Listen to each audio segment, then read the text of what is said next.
Саламатсызбы? Биздин каналга катталып, акыркы жаңылыктардан кабардар болуңуздар. Жапаров жалган маалыматтан коргоо жөнүндө мыйзамга кол койду. Кыргыз Республикасынын президенти Садыр Жапаров анык эмес маалыматтан коргоо жөнүндө Кыргыз Республикасынын мыйзамына кол койду. Бул тууралуу президенттин маалымат кызматы билдирет. Конституция ар кимдин ар намысын коргоо укугуна кепилдик берет. Кол коюлган мыйзамга ылайык мамлекет чектерди коюу менен укуктун аткарылышын камсыздайт. Мыйзам анык эмес маалыматтан жабыркаган тарап жана ал маалымат жарыяланган маалыматтык ресурстардын ортосундагы алаканы, алардын укуктарын жана милдеттерин жөнгө салат.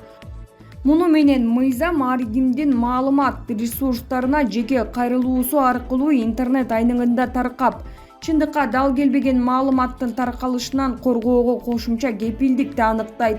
Мыйзам тарабынан сунушталган процедуралар негативдүү кесепеттерди, анын ичинде репутациялык жоготууларды, иштен кетүү мүмкүндүгү, материалдык пайдадан айрылуу жана башкаларды минималдаштырууга мүмкүндүк берет.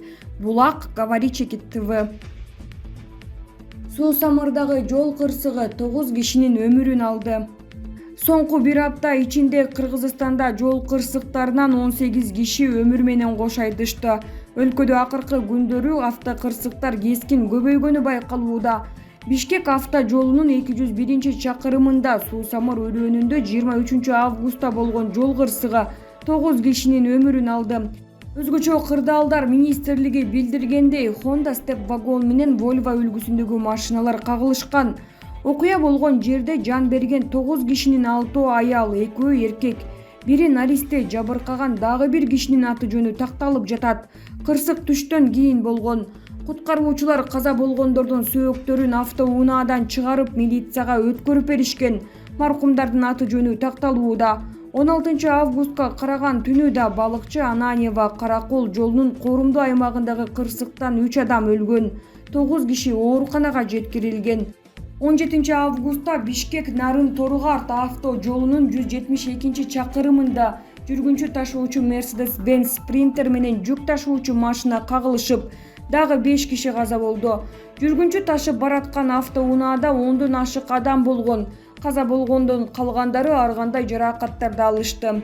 20 августта Бишкек Нарын Торугарт авто жолунун 50-чакырымындагы Ивановка айылында катталган жол кырсыгынан 4 киши көз жумган. Кырсыкка Mercedes-Benz үлгүсүндөгү автоунаанын айдоочусу жолдун ортосундагы бетон тосмону сүзгөнү себеп болгон. Ушул эле күнү баш кала Бишкекте катталган жол кырсыгынан бир адам көз жумду. Бул сандар 15 августтан же бир жумадан берки кырсыктардан курман болгондордун гана эсеби. Статистика боюнча жалпысынан Кыргызстанда быйыл 7 айда 3982 жол кырсыгы катталып, 390дон ашык адамдардын өмүрүн алды. ИИМдин жол коопсуздугун камсыздоо башкы башкармалыгынын басма сөз кызматынын өкүлү Тилек Исаевдин айтымында, каза болгондордун 44-ü балдар. Дээрлик 85% айдоочунун күнөөсү автомашинаны жогорку ылдамдыкта айдаганы, жолдун каршы тилкесине чыкканы, автомашинанын техникалык абалы, мас абалда рулга отурганы себеп болууда. Жакында Чырпыктыда 5 адамдын өмүрүн алган кырсыкта 2 айдоочу тең мас абалда экен. Кубакы ашуусунда 7 адам каза болгон кырсыкта транспорт каражатынын техникалык абалы талапка жооп бербегендиги. ИИМ жол кырсыктарына айдоочулардын мас абалда рулга отурганын биринчи жана негизги себеп экенин белгилеп, экинчиден машинаны катуу ылдамдыкта айдоо да опурталдуу экенин эскертип келет. Үчүнчү себеп катары айдоочунун окуусун окубагандар, тийиштүү тажрыйба албагандар экени белгиленген. Дагы негизги себептер катары айдоочу жолго чарчаган абалда чыгып алганы, автоунаалар ортосундагы аралык сакталбаганы айтылат. Расмий маалыматка таянсак, 2020-жылы Кыргызстанда 6126 жол кырсыгы, анын 2925-и 7 айда катталган. 754 адам каза болгон, анын 93-ü бала, алардын 324-ü, анын 34-ü балдар 7 айда катталган. 2019-жылы 6663 жол кырсыгы катталып, 760 адам, 91 бала көз жумган. Булак Азаттык чекит.org. Эртең кеч болуп калбасын. Жусупжан Жээнбеков Садыр Жапаров менен Камчыбек Ташиевке чукул кайрылуу жолдоду. 23 августта коомдук ишмер Жусупжан Жээнбеков Кыргыз Республикасынын президенти жана улуттук коопсуздук боюнча мамлекеттик комитеттин төрагасы Камчыбек Ташиевке чукул кайрылуу жолдоду. Урматтуу Садыр Нуркожоевич, Камчы Кыдыршаевич, бүгүнкү күндө өтө кооптуу жана коркунучтуу кырдаал болуп жатат. Биздин жерде акыркы 1-1,5 айда аябагандай көп сакалчан, дамбалчандар көбөйүп кетти. Анын үстүнө 25 жаштан 35 жашка чейиндер, башкача айтканда согушка, диверсияга жараган алдуу күчтүү адамдар. Булар кимдер? Бала чакалары жок, өзүбүздөн душман издебей жогоруда айтылган чет элдиктер менен катуу күрөш алып барып, тез арада мамлекеттин аймагынан чыгарбаса акыбал күндөн күнгө оорлошот жана мамлекетибиздин тынччылыгына коркунучтуу. Баткендегидей биз билгенбиз деп жүрбөгүлө, эртең кеч болуп калбасын деп белгилеген Жээнбеков өз кайрылуусунда. Булак Назар Ньюс чекиткейжи.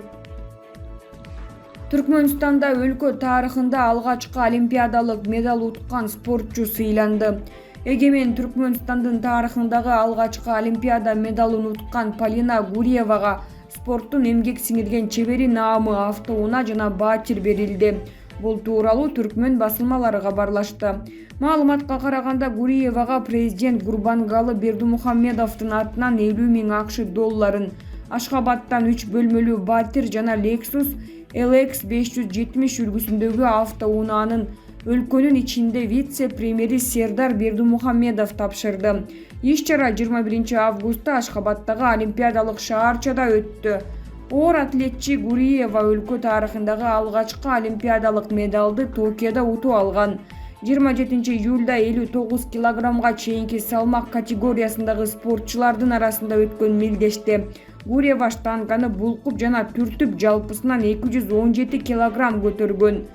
Буга чейин өлкөнүн 30 жылдык эгемендик тарыхында түркмөнстандык спортчулар Олимп оюндарында бир дагы жолу медаль уткан эмес. Түркмөнстан Советтер Союзунун бир бөлүгү болуп турганда бул өлкөдөн чыккан спортчулар СССР үчүн алтын медалдарды алып берген учурлар болгон. Быйыл Токиодо өткөн жайкы Олимп оюндарына Түркмөнстандан 9 спортчу барган. Булак ПК чекиткейжи. Ооганстанда этникалык тажиктер менен өзбектер талиптерге каршылык көрсөтүүдө. Ооганстандын Панджшир провинциясында Талибанга каршы коалиция түзүлүүдө. Ал негизинен этникалык тажиктер менен өзбектерден турат. Каршылык көрсөтүүчүлөрдү мурдагы вице-президент маршал Абдул Рашид Достумдун уулу Ян Мохаммад Достум жетектейт деп билдирет РБК.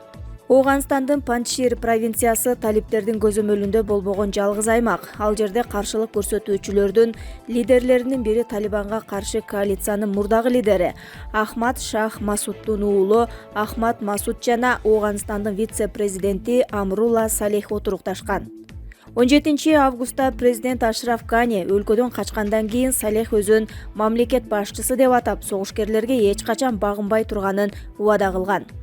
Эске салсак, 15 августта Афганистандын президенти Ашраф Гани отставкасын жарыялап, өлкөдөн чыгып кеткен. Ага уда Афганистандагы бардык көзөмөл өткөрүү пункттарды Талибан кыймылы көзөмөлгө алгандыктан Афганистандан чыгып кетүүнү каалаган адамдар аэропортко чогулду. Аба каттамдары да токтогондуктан дипломатиялык аскердик транспорттук учактар гана каттап, мындан улам аэропортто башаламандык башталган. Кабулдагы аэропорттон учуп бара жаткан учактан адамдар кулаганда тартылган видео тараган. Жыйынтыгында анын бирөөсү футболчу экендиги белгилүү болду. Учакка батпай калган адамдар анын сыртына чейин жармашып алышкан. Талибан кыймыл Кыргызстан, Орусия жана башка өлкөлөрдө тыюу салынган уюм. Талиптер менен сүйлөшүүгө даярбыз.